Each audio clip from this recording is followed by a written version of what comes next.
ይህ ኢትዮጵያ ቴሌቪዥን ነው።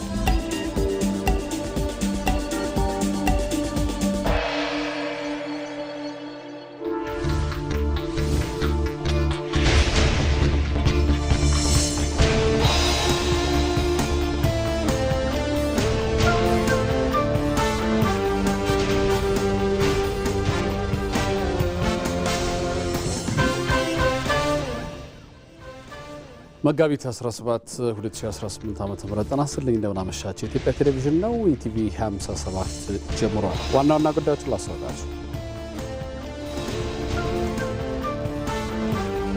የስማርት ሲቲ ሳቤ ዜጎችን የዕለት ተዕለት እንቅስቃሴ ከማቀላጠፍ ባለፈ ኢትዮጵያን ወደ ዘመናዊና ተወዳዳሪ ኢኮኖሚ ምዕራፍ እያሸጋገራት ይገኛል።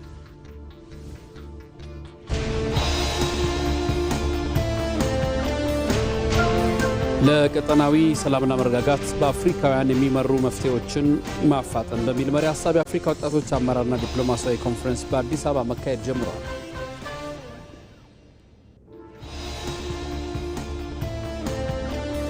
የአሜሪካና ኢራን ድርድርን በተመለከተ ከሁለቱ ወገኖች የሚወጡ መረጃዎች እርስ በርስ የሚጣረሱ በመሆናቸው በቀጠናው ያለውን ስጋት እንዲጨምር አድርገዋል።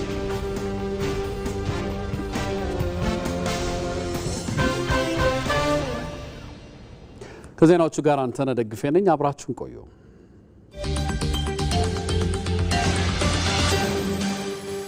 ውበትን መገንባት ገጹ ለዝብ በተግባሩ ከጠንካራ የሀገር ግንባታ አምዶች አንዱ ነው። ውበት በከተሞች መልክ ሲገለጥ የሀገርን የልብ ትርታ የሚናገር የአእምሮ ልዕልና የሚያውጅ ነው። በነባራዊው የዓለም ስርዓት ውስጥ ማይታይ እጅግ ኃያል ተጽዕኖ የሚፈጥር ልዝብ ኃይል ሶፍት ፓወር ነው። ለኢትዮጵያ ውበት የቅንጦት ጥያቄ ሳይሆን የብሔራዊ ህልውናና የስትራቴጂክ ከፍታ መሳሪያ ነው። ውበት ለኢትዮጵያ የድምፅ አልባ የዲፕሎማሲ አምባሳደር ነው። በርካቶች በኮሪደር ስራው የተሰሩ ስራዎች ለኢትዮጵያ የጸጥታና የደህንነት ጋሻ ጭምር ሆኗል እያሉ ናቸው።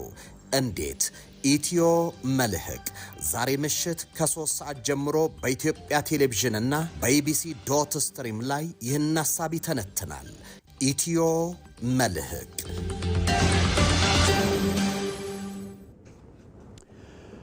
የስማርት ሲቲ ሳቤ ዜጎችን የዕለት ተዕለት እንቅስቃሴ ከማቀላጠፍ ባለፈ ኢትዮጵያን ወደ ዘመናዊና ተወዳዳሪ የኢኮኖሚ ምዕራፍ እያሸጋገራት ይገኛል። አሁን ላይ የስማርት ሲቲ ዲጂታል ቴክኖሎጂ የከተሞችን አገልግሎት አሰጣጥ በማዘመን ላይ ነው። አለሚልፉ ተጨማሪ አላት። ጅማሮውን በአዲስ አበባ ከተማ አስተዳደር ያደረገው የስማርት ሲቲ ፕሮጀክት ዛሬ በከተማዋ የዕለት ተዕለት እንቅስቃሴ ላይ ጉልህ ለውጥ ማምጣት ጀምሯል። ይህ ለውጥ ታዲያ በአዲስ አበባ አጥሮች ብቻ የተገደበ አይደለም። ይልቁንም በመላው ኢትዮጵያ የዲጂታል ኢኮኖሚ ባለቤት ለመሆን የሚደረገው ታላቅ ጉዞ አካል ነው። በተለይም ዲጂታል የገንዘብ ዝውውር አማራጮች እስከ ገጠር ቀበሌዎች መድረሳቸው የኢትዮጵያን የፋይናንስ ዘርፍ ከባህላዊ አሰራር ወደ ዘመናዊ ዓለም አቀፍ ስርዓት አሸጋግሮታል። ቀደም ሲል የነበረው ምንድነው? ያው እንትንቲና ተሰሪና እዚህ ነጥቶች ከከፈልሽ አካውንታቸው አስገባሽ በኋላ ደረሰኝ ለማስቆረጥ ረጅም ጊዜ ፈጅ ነበር። ረጅም ፕሮሰስ ነበረው፣ ወረፋ ነበረው፣ መንገላታት ነበር።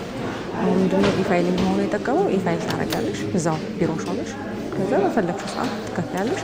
ደረሰኝ እዛው ስለሚደርስሽ አንቺ ጋር ስለሚመጣ ወደዚህ የመምጣት ፕሮባቢሊቲሽ ይቀንሳል ማለት ነው። ከጊዜ ወደ ጊዜ የተሻሻለ ነው።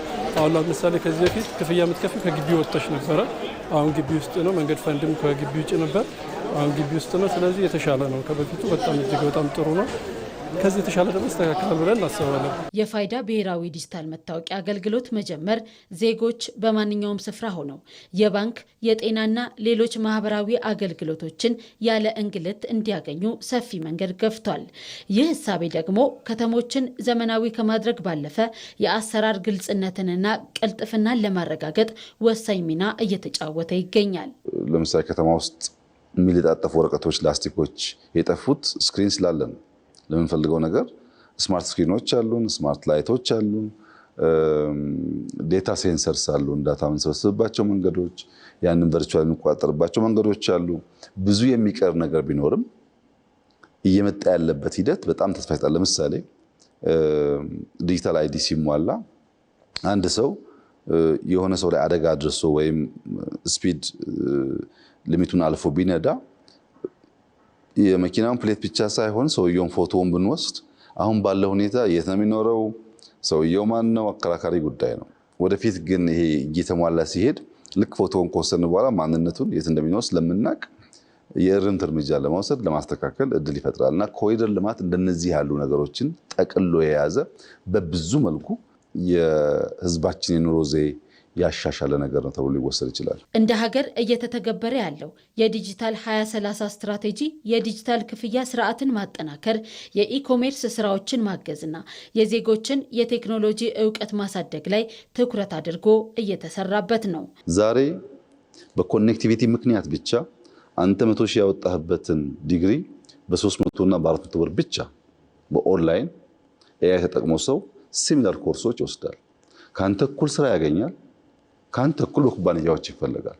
እውቀት የምናገኝበት መንገድና ኮስቱ ቺፐር የሚሆነው ኢንፍራስትራክቸር ካለ ብቻ ነው። ያ ባለመኖሩ ምክንያት አክሰስ ያለው በ300 ብር ያገኘውን ዲግሪ አክሰስ የሌለው 100 ሺህ እንዲያወጣ ይገደዳል ወይም ዕዳ ይሆንበታል ማለት ነው። በብዙ መልኩ ማህበረሰብን አፌክት የሚያደርግ የሚጠቅም ነገር ስለሆነ በእኛ ሁኔታ ኢንፍራስትራክቸር ላይ ኢንቨስት ማድረጋችን የሚቀጥል ይሆናል። ይህም የዲጂታል መሰረተ ልማት መስፋፋት ደግሞ ዜጎች የተቀላጠፈ አገልግሎት እንዲያገኙና ህይወታቸውም እንዲሻሻል በማድረግ በኩል ጉልህ ለውጥ አምጥቷል። ስራን ይፈጥራል ለማህበረሰቡ፣ ስኪልን ዴቨሎፕ ያደርጋል። ስኪል ማለት ይሄ ሙያን ማለት ነው። ዴቨሎፕ ያደርጋል። ሌላኛው ሰዎች በፍሪደም በነፃነት እንዲንቀሳቀሱ ተደራሽ መሰረተ ልማት እንዲሆን ያደርጋል። ተደራሽና ሞቢሊቲን ይፈጥራል እንደማለት ነው። ሌላኛው ትምህርትን፣ ጤናን አክሰስ እንዲያገኝ ያደርጋል። ማህበረሰብ በየቦታ የተሻለ ጤና መሰረተ ልማትን፣ ትምህርት መሰረተ እንዲያገኝ ያደርገዋል። የዲጂታል መሰረተ ልማት መስፋፋትና የአሰራር ዘመናዊነት ኢትዮጵያን ወደ ተሻለና ወደ ተወዳዳሪ የኢኮኖሚ ምዕራፍ እያሸጋገራት ነው። የአማራ ክልል ሰላምና መረጋጋት ከጊዜ ወደ ጊዜ ከፍተኛ መሻሻል እያሳየ ይገኛል። ምክትል ጠቅላይ ሚኒስትር ተመስገን ጥሩነህ በአማራ ክልል አሁን ያለው ችግር ከጸጥታ ስጋት ይልቅ የአስተሳሰብ ግድፈትና በማህበራዊ ሚዲያ የሚናፈሱ መረጃዎች የፈጠሩት የስነ ልቦና ጫና መሆኑን ጠቁመዋል። መቅደላዊት ደረጃ በዚህ ጉዳይ ላይ ያጠናቀረችው ዘገባ አለ።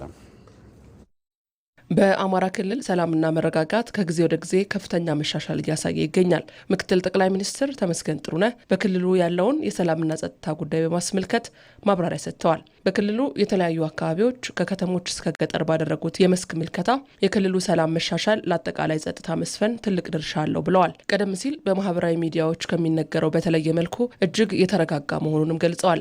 አሁን ያለው ችግር ከጸጥታ ስጋት ይልቅ የአስተሳሰብ ግድፈትና በማህበራዊ ሚዲያ የሚናፈሱ መረጃዎች የፈጠሩት የስነ ልቦና ጫና መሆኑንም ጠቁመዋል። አማራ ክልል የጸጥታ ሁኔታ ከጊዜ ወደ ጊዜ በጣም መሻሻል ያሳየ ነው። የአማራ ክልል የጸጥታ ሁኔታ ስንል የሀገራችን የጸጥታ ሁኔታም ጭምር ነው። በተለይ አማራና ኦሮሚያ ያሉ የጸጥታ ችግሮች ጎልተው የሚነሱ ናቸው እና ከጸጥታ ችግሮች ባለፈ አሁን በተለይ አሁን ባለው ሁኔታ ሰው ላይ ያለው የስነ ልቦና የአእምሮ ዝግጁነት ይሄ ሰላም ነው ወይ እንደዚህ ነው ብላችሁ ነው ወይ የሚለው ይሄ የተፈጠረው የአስተሳሰብ ግድፈት ያመጣውና ሶሻል ሚዲያው ላይ ደግሞ የሚራገቡ ነገሮች ያመጡት ነገር ካልሆነ በስተቀር አካባቢው ከተሞች ወደ ገጠርም ወጣ ብለን አይተናል። አብዛኛው ነገር በፊት እንደተወራው ነገር አይደለም።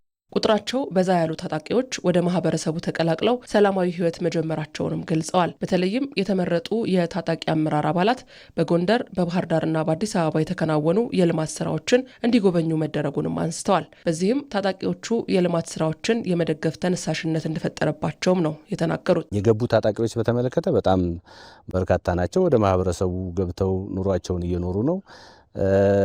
የገቡ የታጣቂ አመራሮች መረጥ አድርገን አስጎብኝተን ነበር። ጎንደርንም ባህር ዳርንም አዲስ አበባንም አይተዋል እና ካዩ በኋላ የተናገሩት ነገር እኛ ለካ ጫካ ሆነን ምንም የተሰራ አልመሰለንም። ከዚህ መንግስት ጋር ነው ወይ እንዋጋ የነበረው? ምን ፈልገን ነው? ይህንን መደገፍ ነው እንጂ ያለብን የሚል በጣም ከፍተኛ ተነሳሽነት ነው የፈጠሩት። ምክትል ጠቅላይ ሚኒስትር ተመስገን ጥሩነህ ህዝቡ መንግስት ግድፈት ቢኖርበት እንኳን በውይይት መፍታት ይገባል የሚል ድምጽ እያሰማ መሆኑን ገልጸዋል። ህዝቡ መሰረተ ልማቶች እንዳይወድሙ፣ ትምህርት ቤቶች እንዳይዘጉና በታጣቂዎች ላይ ተቃውሞውን እያሰማ መሆኑንም ጠቅሰዋል። ህዝቡ ስርዓትና ሰላም ይስፈን፣ መንግስት ይጠናከርልን የሚል ጽኑ ፍላጎት አለው ሲሉም አስረድተዋል። በአሁኑ ወቅትም በክልሉ እጅግ የሚያስደንቁ የልማት ስራዎች እየተከናወኑ መሆኑን አብራርተው የክልሉ መንግስትና የጸጥታ ኃይሉ ከመቼውም ጊዜ በላይ እየተጠናከሩ መምጣታቸውንም አክለዋል። ጊዜ ወደ ጊዜ በጣም ከፍተኛ ለውጥ እየታየበት ነው። ህዝቡ እየተናገረ ያለው እኛ መንግስት ግድፈት ቢኖርበት እንኳን በውይይትና በጠረጴዛ ዙሪያ መፍታት እንችላለን። ለምንድነው መሰረተ ልማታችን የሚወድመው? ለምንድነው ትምህርት ቤቶች የሚወድሙት? ተማሪ አትማር ለምን ይባላል የሚል አግሬሲቭ የሆነ ተቃውሞ አለው። ከዚህ በፊትም ሰልፍ ወጥቶ ተናግሯል በተደጋጋሚ ስርዓት ሰላም ይስፈንልን፣ መንግስት ይጠናከርልን የሚል ፍላጎት ነው ያለው። የጸጥታ ኃይሉም ከጊዜ ወደ ጊዜ እየተጠናከረ ሄዷል። የክልሉ መንግስትም በተመሳሳይ አማራ ክልል ውስጥ እየተሰሩ ያሉ ስራዎች እውነት አማራ ክልል በጸጥታ ውስጥ ነበሩ የሚል የሚያሳይ ነው። በባህር ዳርና በጎንደር ከተሞች እየተከናወኑ የሚገኙ መጠነ ሰፊ የልማት ስራዎች ከተሞቹን ወደ ላቀ የእድገት ምዕራፍ የሚያሸጋግሩ ናቸው። በኮሪደር ልማት፣ በቅርሶች ጥገናና የሆቴል ኢንዱስትሪ ዘርፍ ያለው የታየው ከፍተኛ መነቃቃት የከተሞችን ወቅታዊ የልማት ጉዞ ከታሪካዊ ማንነታቸው ጋር በቅንጅት እያሳደገውም ይገኛል። እድሉ ፈቀደ ተጨማሪ አለው። ታሪካዊቷ ጎንደር ከ17ኛው ክፍለ ዘመን ጀምረው የኢትዮጵያ የጥበብ የስልጣኔና የፖለቲካ ማዕከል በመሆን የቆየች ከተማ ናት። ዛሬም ቢሆን ይቺ ታላቅ ከተማ ታሪካዊ ቅርሶቿ ታድሰው ነፍስ ዘርተዋል። ጎንደር ከዘመናዊ የንግድ መስመር ጋር ለመቀናጀት በትኩረት እየሰራች ትገኛለች። በተለይም በቅርሶች ጥገናና በከተማዋ የሆቴል ኢንዱስትሪ ዘርፍ ላይ የታየው ከፍተኛ መነቃቃት የጎንደርን ወቅታዊ የልማት ጉዞ ከታሪካዊ ማንነታው ጋር በቅንጅት እያሳደገው ይገኛል። ብዙ ትላልቅ ስራዎች ተሰርተዋል። ጎንደር ከአጼ ፋሲል ቤተ መንግስት ጀምሮ ፒያሳና ሌሎች የኮሪደር ስራዎች ተሰርተዋል። የጎንደር ከተማን የቱሪስት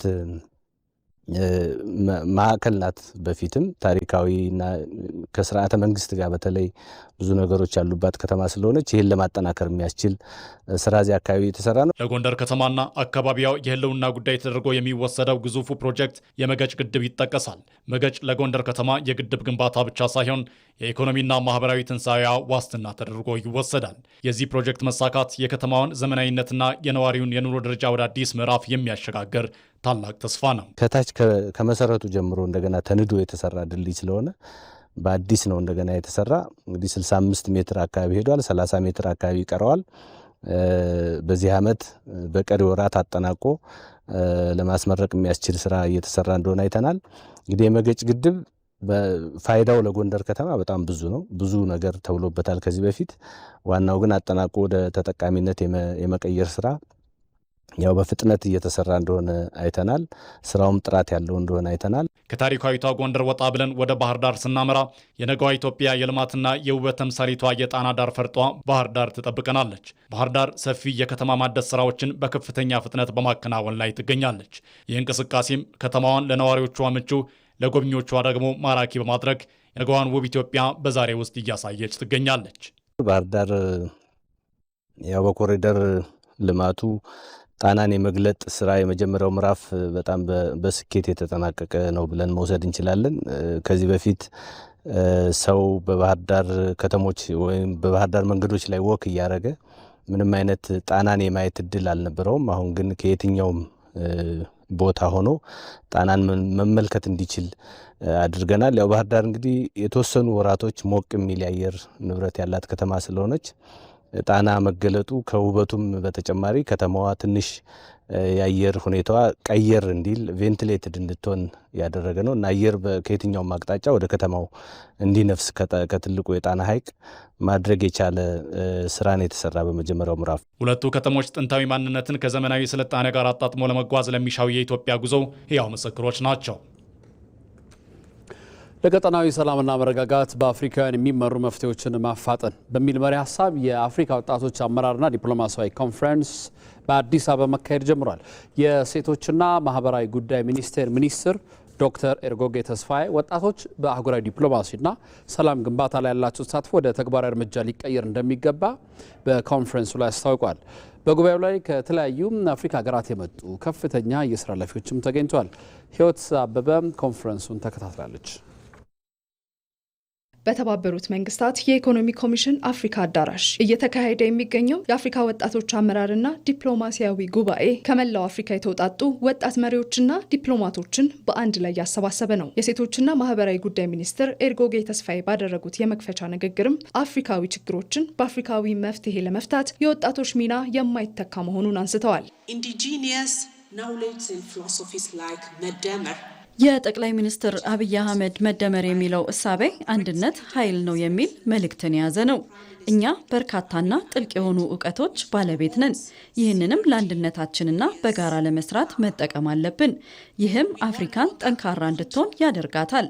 ይህ ሁሉ የሚነግረን ያለ ወጣቶች መሪነት ተሳትፎ የምትገነባ አህጉር እንደሌለች ነው። ይህም በልማት አጀንዳዎቻችን ላይ በግልጽ ይንጸባረቃል። የኢትዮጵያ መንግስትም በዚህ ዘርፍ ላይ የሚታዩ ችግሮችን ለመፍታት የስራ ዕድል በመፍጠርና ፖሊሲዎችን በማሻሻል ላይ በትኩረት እየሰራ ይገኛል። በጉባኤው ላይ ንግግር ያደረጉት የሩዋንዳ የሀገር ውስጥ ጉዳይ ምክትል ሚኒስትር አልበርት ታዋንዳ ማቡንጋ ሀገራቸው ወጣቶችን በሰላምና ጸጥታ ግንባታ ላይ በማሳተፍ ረገድ ያላትን ልምድ አካፍለዋል። ዚምባብዌ we are living the truth that a country is built ዚምባብዌ ውስጥ የምንኖርበት እውነት አለ። እርሱም አንድ ሀገር የምትገነባው በራሷ ህዝብ ነው የሚል ነው። የፖለቲካ ነጻነትንም ወርሰናል። ጠንካራ ተቋማዊ ማዕቀፎችንም ወርሰናል። የኢኮኖሚ ብልጽግና፣ ማህበራዊ ሰላም፣ ሁሉን አቀፍ አስተዳደር በእኛ በወጣቶች መገንባት ያለበት ነገር ነው። ይህንን ጉባኤ ለቁርጠኝነታችን መሳሪያ እናድርገው። የተመልካቾች ትውልድ አንሆንም የሚል ቁርጠኝነት፣ አጀንዳ 2063ን ወደ እውነት የሚቀይር ትውልድ መሆን አለብን። ለአህጉራችን ሰላምን የምናረጋግጥ ትውልድ እንሆናለን። ለኛ የምትገባንን አፍሪካ የምንገነባው ትውልድ እንሆናለን። የአፍሪካ ወጣቶች ድንበር ተሻጋሪ ትብብርን በማጠናከርም ለቀጣናዊ መረጋጋት በጋራ እንዲሰሩም ጠይቀዋል። የኢትዮጵያ ወጣቶች የሰላም ውይይት ማህበር ዋና ዳይሬክተር ጫላ አሰፋ በበኩላቸው የኮንፈረንሱን መሪ ቃል መሰረት በማድረግ ወጣቶች በውይይትና በዲፕሎማሲ ላይ ትኩረት እንዲያደርጉ አሳስበዋል። አብሮ የሚሰራ ትውልድ ለውጥ ያመጣል። ያም ልህቀትን፣ ውበትንና እድገትን ይፈጥራል። የአፍሪካ የወደፊት ዕጣ ፈንታ በእውቀት በልምድና በማህበረሰብ ኃላፊነት ላይ የተገነባ ይሆናል። በሙሉ ልቤ የማምንበት ነገር ብዙ የተፈጥሮ ሀብቶች አሉን። ከዚያ በላይ ግን ሀብታችን ወጣትነታችን ነው። ለእኛ የፈተና ጊዜ ነው። ነገር ግን የወደፊቱ ፈተና አሁን ጠንክረን በመስራት ማቅለል እንችላለን። በጉባኤው መክፈቻ ላይ በአህጉራዊ አገልግሎታቸው የላቅ አስተዋጽኦ ለነበራቸው ወጣት መሪዎችና ተቋማትም የእውቅና ሽልማት ስነስርዓት ተከናውኗል። የውጭ ዜና። የአሜሪካና ኢራን ድርድርን በተመለከተ ከሁለቱ ወገኖች የሚወጡ መረጃዎች እርስ በርስ የሚጣረሱ መሆናቸው በቀጠናው ያለውን ስጋት እንዲጨምር አድርጓል። ጦርነቱን ለማቆም ኢራን ያስቀመጠችው ቅድመ ሁኔታ ግን ስምምነት ላይ ለመድረስ አስቸጋሪ እንደሚሆን ተመላክቷል። ቶማስ ኃይሉ የመካከለኛው ምስራቅ ጦርነት አሁናዊ ሁኔታ እንደሚከተል ያስቃኘናል። የመካከለኛው ምስራቅ ጦርነት ተባብሶ በቀጠለበት የድርድር ሀሳቦች ከሁለቱም ወገኖች ማለትም በኢራንም ሆነ በአሜሪካ በኩል ሲነሳ ተስፋን የሚሰንቁ የሀገራቱ ህዝቦች ብቻ ሳይሆኑም አንድም በኢራን የሆርሙዝ ወሽመጥ መዘጋትን ተከትሎም ምጣኔ ሀብታቸው ከአሁኑ መዳከም የጀመረ በርካታ ሀገራት ሲሆኑም በሌላ በኩል ደግሞ የኢራን ባላስቲክ ሚሳይሎችን ከፍተኛ ምትን መቋቋም የተሳናቸው የባህረ ሰላጤው ሀገራት በእጅጉ የሚናፍቁት መሆኑ አልቀረም። የአሜሪካው ፕሬዝዳንት ዶናልድ ትራምፕ ኢራንን ወደ ጦርነት አስገብቷታል የሚሉትን የኒውክሌር ኃይል ማመንጨት ሂደቷን እንድታቆም ጨምሮም የሀገር አቋራጭ የባላስቲክ ሚሳይል የርቀት መጠኗን እንድትቀንስ እንዲሁም በቀጠናው በቴህራን የሚደገፉ ታጣቂ ኃይሎች እንዳይኖሩም የሚሉና 15 የስምምነት ነጥቦችን የያዘ ሰነድ ገቢራዊ ለማድረግ ከአንድ የተከበረ የኢራን ባለስልጣን ጋር ጠንካራ ንግግር አድርገናል። ውይይታችን ወዴት እንደሚያመራ እናያለን። በአጠቃላይ ግን እውነተኛ ስምምነትን ለመፈጸም እንዲቻል ከፍተኛ ጥረት ላይ ነን ሲሉ ተናግረዋል። በእርግጥ ትራምፕ ለምን የባለስልጣኑን ስም መጥቀስ አልፈለጉም ሲባሉ እንዳይገደሉ ፈርቼ ነው የሚለው ሐሳብ መልሳቸው ነበር።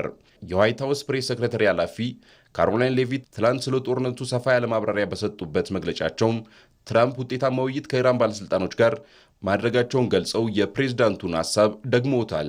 ነገር ግን ጦርነቱ የሚያበቃበት ትክክለኛው ጊዜ ይታወቅ እንደሆነ ተጠይቀው አሜሪካ አንኳር ዓላማዎቿን ለማሳካት በጣም ተቃርባለች በማለት ቁርጥ ያለ ቀንን ከመግለጽ ተቆጥበዋል።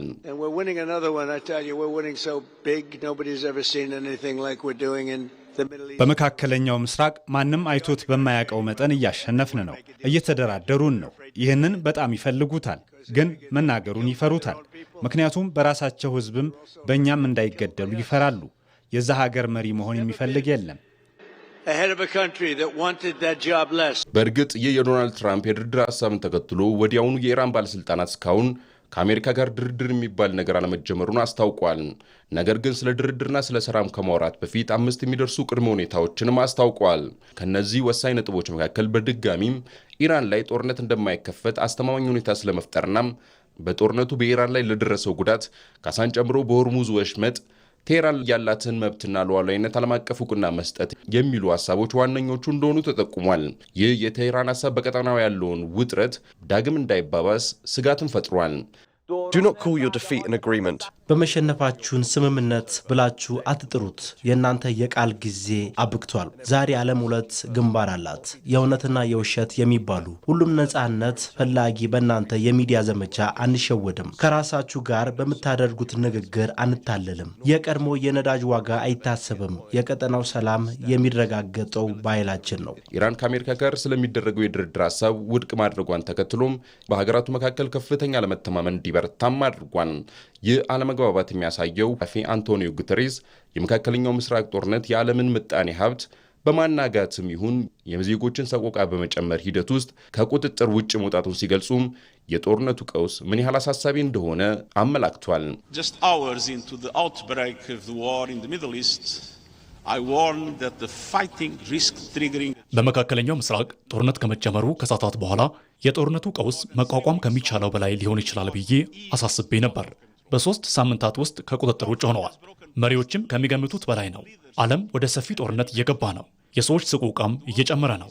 ዓለም የኢኮኖሚ ቀውስ ውስጥ ገብተዋል። ይህ ከሚባለው በላይ እየሄደ ነው። ስለዚህ መቆም አለበት። በጦርነቱ እየደረሰ ካለው ቁሳዊ ውድመት ባሻገር እስካሁን የሞቱ ሰዎች ምን ያህል እንደሆኑ ከገለልተኛ ወገን ማጣራት ባይቻልም በአጠቃላይ ሟቾች ቁጥር ግን ከ4500 ስለማለፉ የተለያዩ መገናኛ ብዙሃን እየዘገቡ ነው። በተከታታይ የቢዝነስና የስፖርት ጉዳዮች ወደ እናንተ ይደርሳሉ።